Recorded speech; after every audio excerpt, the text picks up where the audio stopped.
Hello. For Greek class today, because students had other responsibilities, um, we are just going to move into lesson 9. We're going to save going over the last questions from lesson 8 until we can be together so that we can actually work in answering the questions. So we're going to introduce Biblical Greek. Lesson number 9, again, our textbook has been Essentials of New Testament Greek by Ray Summers and revised by Thomas Sawyer. And so we're going to be looking at vocabulary as we get into this study where we're going to be looking at pronouns. So our vocabulary to begin with is iro, I take up, take away. Amen, verily, truly, or amen. It's a particle. Actually, it's in the New Testament. It is a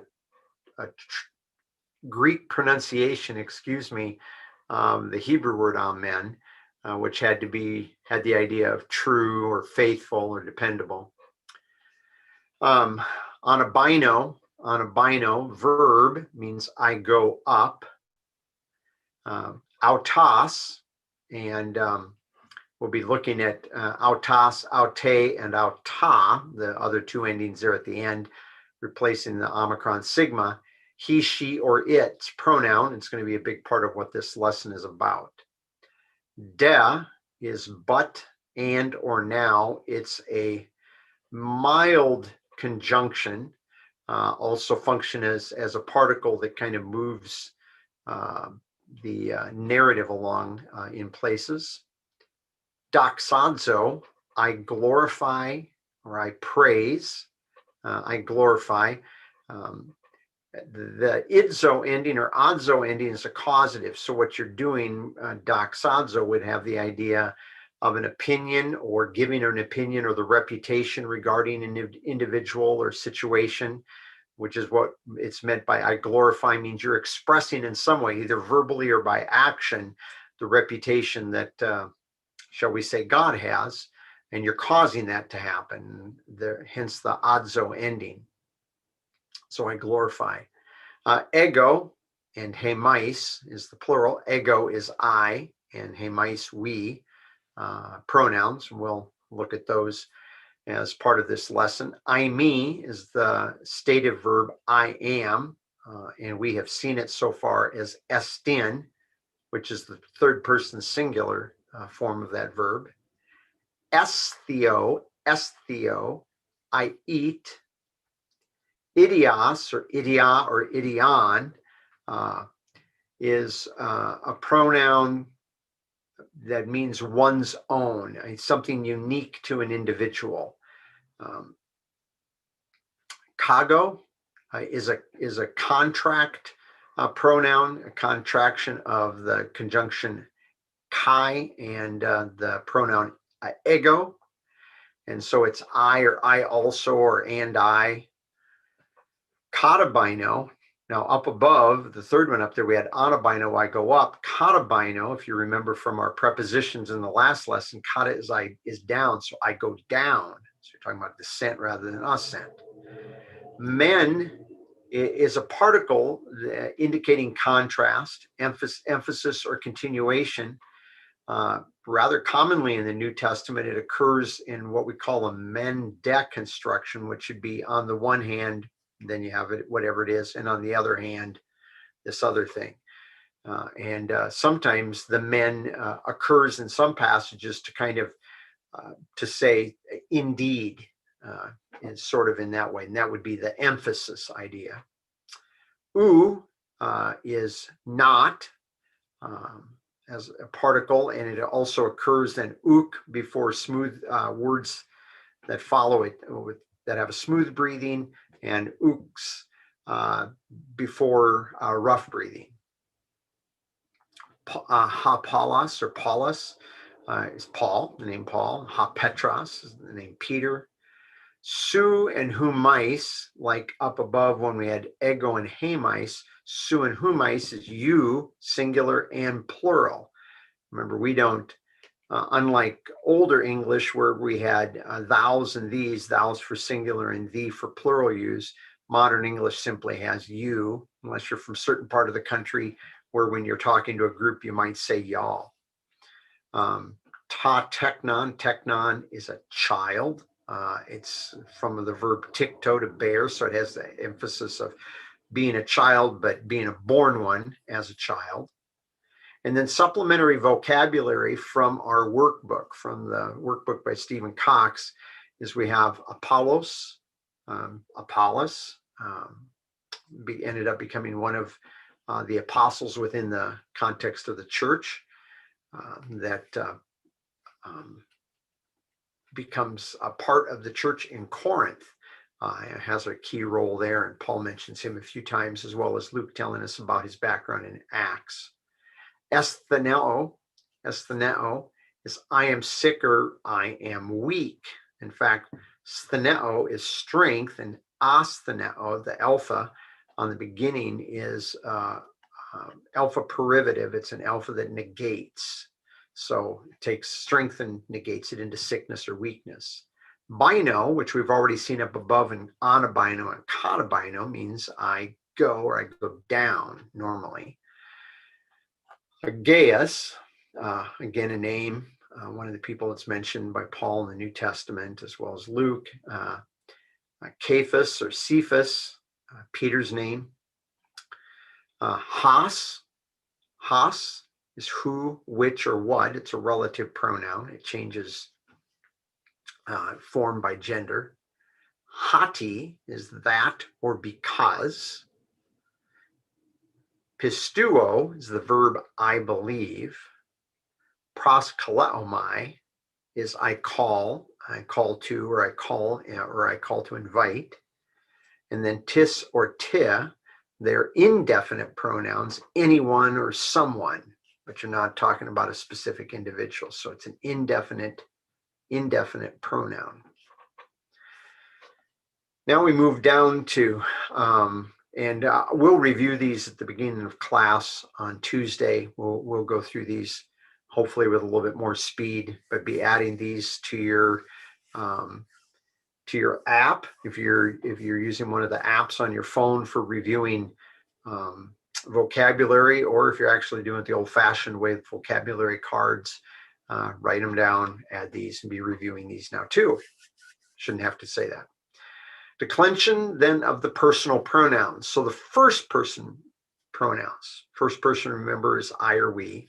So to go through the singular, we have egu, and I'm just going to take the one strictly in the left column. I'm not going to do the shorter version right beside it. We'll explain that in a minute. But we have ego, emu, ego, emu, emoi, emoi, and then emoi, emma. So if you want to keep this simple, to learn the four key forms, it'd be ego, emu, emoi, emma.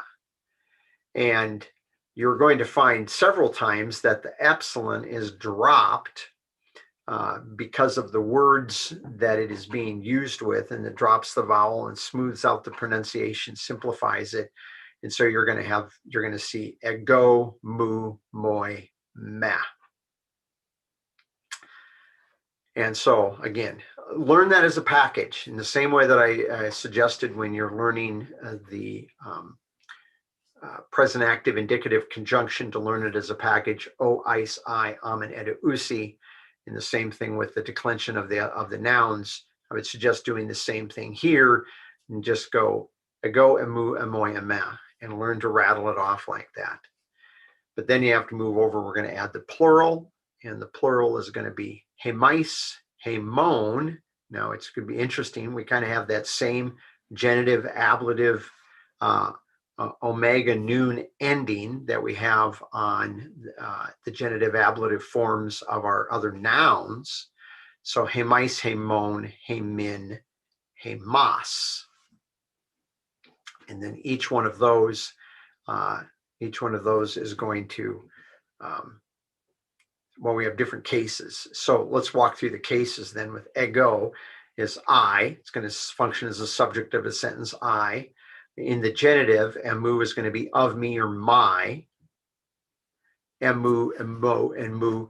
In the ablative, it'd be from me, something sent from me. Emoi in the locative is in or with me in the sense of location. Emoi in the instrumental is by me or by means of me. For some reason, there we go. Some reason that one got moved, and I'm not for sure what happened here. Pardon me for those changes. And then emoi in the dative is to or for me. And then in the accusative, it's going to just be me. And you're going to have the same type of scenario just in the plural with we and us with these same pronouns. Come down to the second person pronouns down there. In the singular, we're going to have sa, and I'm just going to go through the four key forms, sa, su, soy, sa. So if you can compare those to the ones we had above, where it was ego, but then we have emu, here we have su. We have emoi for the lid case, soy, same ending, and then ema or ma, and down here we have sa. So sa, su, soy, sa. Similarly, when we have the plural forms, rather than beginning with an eta, the plural forms are going to begin with the upsilon, and all of these are with, remember, with rough breathing mark, if you can't make that out on there. So it was hey mice in the first person. Now we come to the second person, it's going to be humais. And we're going to have the same endings, humais, humon, humin, humas. Humais, humon, humin, humas. Learn them as sets. And then just remember that the second form, the emu and the emon, the su and the humon, those are going to function in two cases, both of the genitive and the ablative. And then the same thing with the lid case. Remember, you got three cases there. Okay, so we're going to look at the third person singular pronoun, which would be he, she, or it. And these endings are gonna match the endings that you would have for nouns in the masculine form, in the feminine form, and in the neuter form. So your nominative form ends in as. Genitive ablative ends in u.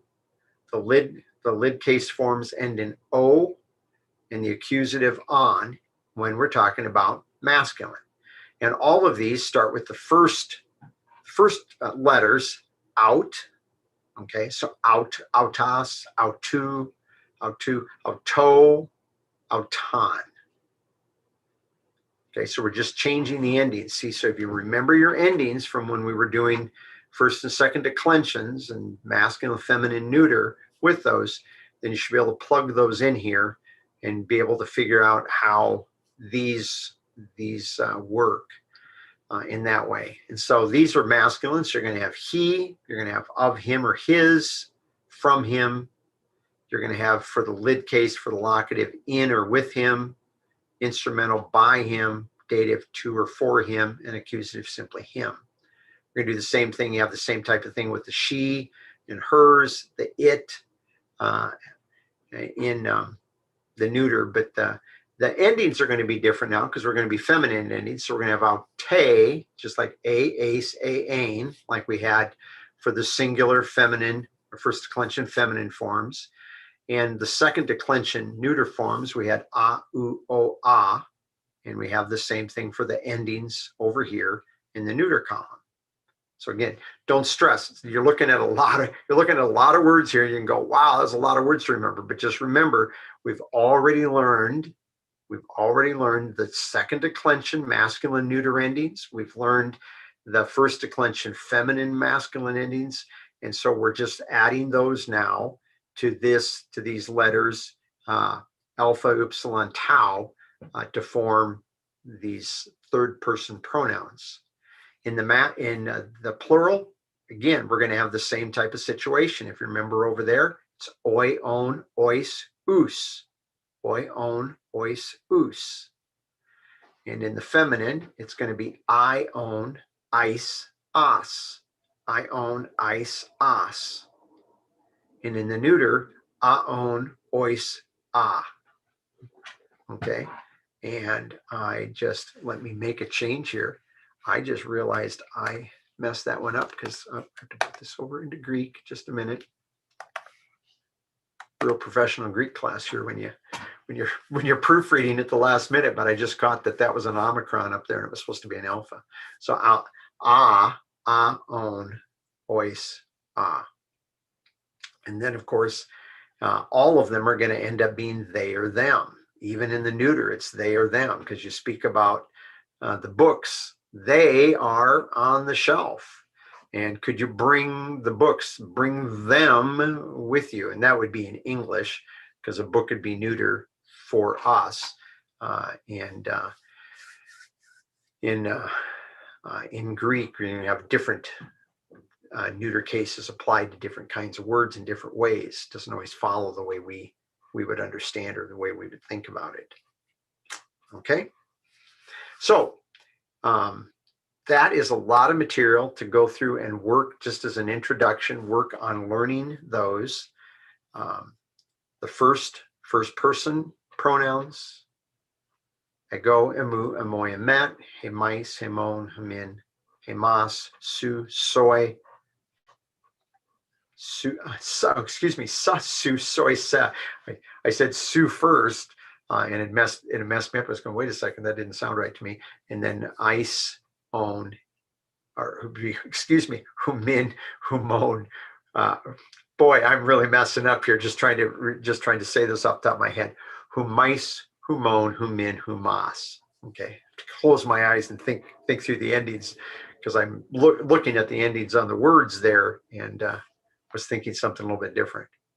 So hopefully, if you work on practicing these, and I would do the same thing that I recommended doing with the conjugation for the present active indicative, same thing I recommended doing for the second declension masculine neuter noun endings, and the first declension masculine and feminine endings, is to practice writing them out.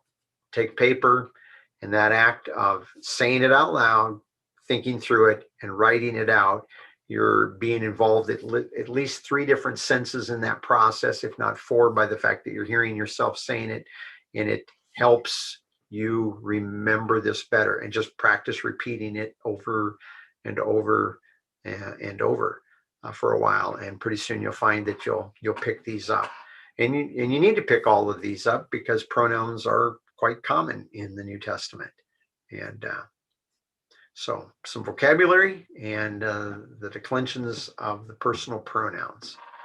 And we will hopefully all be back together and see you on Tuesday of this next week.